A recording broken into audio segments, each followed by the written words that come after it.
Oke, assalamualaikum warahmatullahi wabarakatuh. Nama saya Dwi Preja Putra.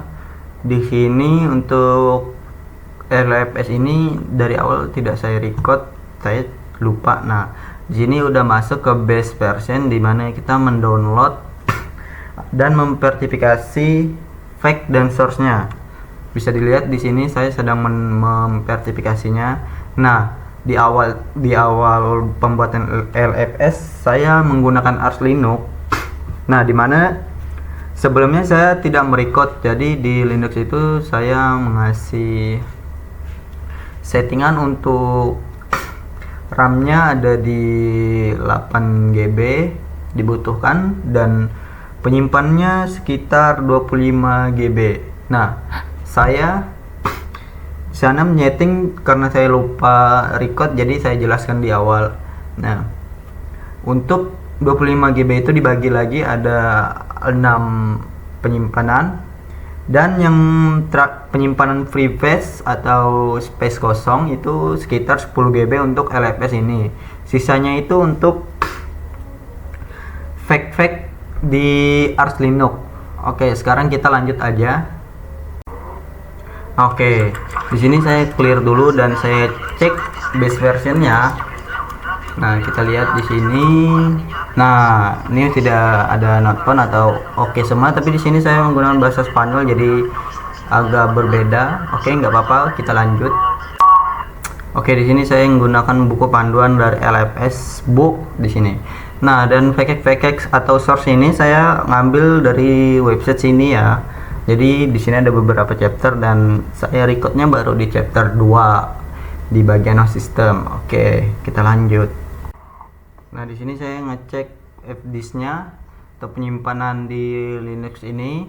Nah, seperti saya bilang tadi ada preface sekitar 10 GB dan sisanya ini untuk file-file yang di Linux-nya ini ya, untuk settingan di Linux. Oke, kita lanjut lagi. Oke, di sini saya mencek direktorinya di Linux. Nah, di sini kita bisa lihat, tapi di sini saya ngelihat ini bahasa Spanyol jadi kurang paham, tapi harusnya ini udah benar ya. Oke, di bagian ini kita mau mengedit isi dari ini. Nah, kita masukkan LFS permin dan oh iya, sebelum mau ngedit itu kita harus pencet I dulu sampai ada bacaan insert, tapi di sini bahasa Spanyol jadi beda. Sampai ada bacaan insert baru kita bisa mengetik. Nah, kalau sudah ngetik kita pencet X atau ESC dan titik 2 WQ biar nge-save-nya.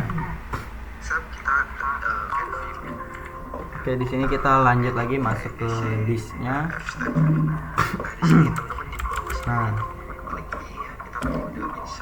lalu kita modif di sini. Biasa kita pencet I dan modif di bagian bawah.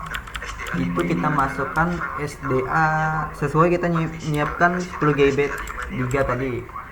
Karena saya nyiapkan di SDA 5, jadi kita masukkan seperti ini. etc seperti yang di fdisk tadi ya teman-teman.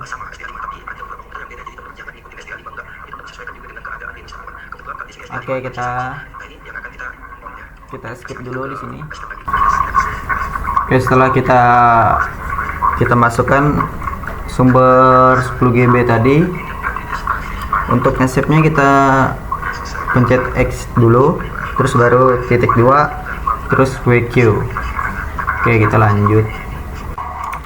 Oke, sekarang kita masuk ke bagian chapter 3. Di sini kita mendownload package lagi. Di sini lumayan lama, jadi package-nya terlalu banyak, jadi saya langsung skip aja. Oke, setelah masuk ke directory LFS-nya kita copy paste lagi yang source dari buku LFS tadi. Nah, setelah kita paste hasilnya seperti ini. Oke,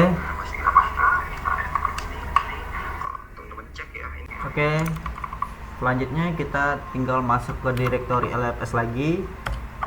Nah, setelah kita masuk, kita cek lagi itunya, echo-nya. Kita copy aja dari chapter 4 di buku LFS seperti di video.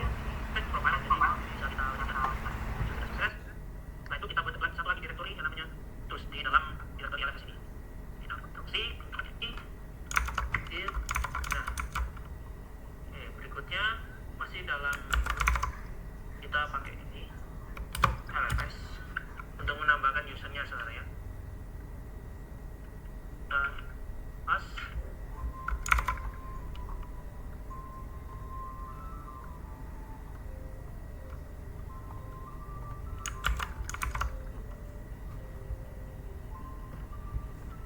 nah, apa sih maksud dari berita ini? Grup LFS itu maksudnya kita membuat sebuah grup yang namanya LFS.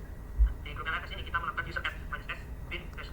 Jadi ini untuk membuat base sebagai default shell untuk user yang ada di dalam grup ini. Lalu ada flag g LFS. Jadi untuk menambahkan user ke dalam grup LFS ya. Yang pertama kita membuat grupnya dulu, lalu kita membuat sebuah user yang menggunakan base sebagai default shell, lalu user tersebut dimasukkan ke dalam grup LFS. Oke, ini hanya tambahan di mana letak user tersebut. Lalu sekarang kita atur password untuk user LFS ya. Kita atur passwordnya passwd LFS. Oke. Sekian passwordnya.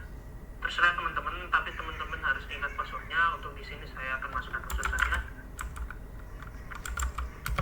Oke, password sudah dibuat. Nah, agar LFS ini bisa memberikan atau bisa mempunyai seluruh akses atau semua akses yang ada di dalam LFS /mnt/LFS, maka kita harus merubah kepemilikan dari directory tersebut dengan cara change owner, chown atau change owner, chown ya. Jadi langsung saja. Oke. Nah, di sini ya sudah diganti ya. Jadi directory langsung saja. Oke. Nah, di sini ya sudah diganti ya. Jadi directory ini di mnt/LFS bukan lagi menyerut, tapi sekarang sudah menjadi milik LFS. Lalu kita juga akan memisahkan working directory. Kita change user owner dari LFS sources. Oke, sudah. Lalu sekarang kita masuk ke user LFS ya. Kita pindah ke user LFS. Sekarang kan kita LFS sources.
sebagai user root. Nah, sekarang kita akan masuk sebagai user LFS. Jadi SU untuk switch user, lalu minus untuk mengarahkan kemana berikutnya user LFS. Nah, udah masuk. Nah, sekarang kita udah berada di user LFS atau sebagai user LFS. Saya clear dulu terminalnya. Kalau kita masukkan UMI lagi. Oke, selanjutnya untuk ini kita berpindah ke laptop teman kelompok saya. Nah, karena di laptop saya tadi bahasanya agak susah, bahasa Spanyol, jadi kita pindah lagi di Arch Linux laptop teman saya. Nah, di sini kita bisa lihat package dan source-nya kita bisa download, dan di sini sudah teman saya record untuk package dan source-nya. Setelah ini semua selesai dan chapter, oh ya, kami ngerjakan ini baru sampai chapter 5 dan ini belum tuntas juga. Dan nanti saya akan lihatkan di akhir video bahwa LFS-nya udah terbentuk, tapi karena masih error jadi tidak bisa login. Di sini kita masih memperlihatkan kode dan source-nya. Oke, kita skip aja dulu.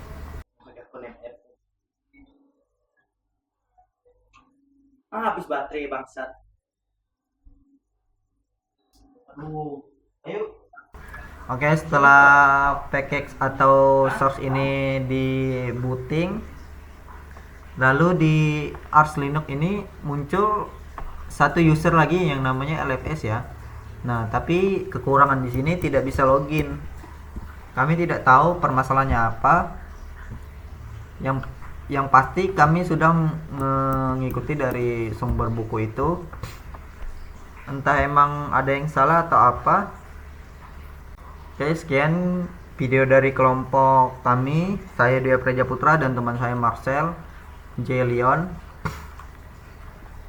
Di sini program LFS-nya sebenarnya ini juga belum terlalu sempurna karena cuman bisa nampilkan user LFS-nya tapi tidak bisa login. Tapi ini sudah kami kerjakan kurang lebih beberapa error dan sempat kami ganti Linux juga dari Ubuntu sampai Linux sekali, dan di Arch Linux inilah LFS ini lumayan berkembang. Oke, sekian video dari kami. Terima kasih.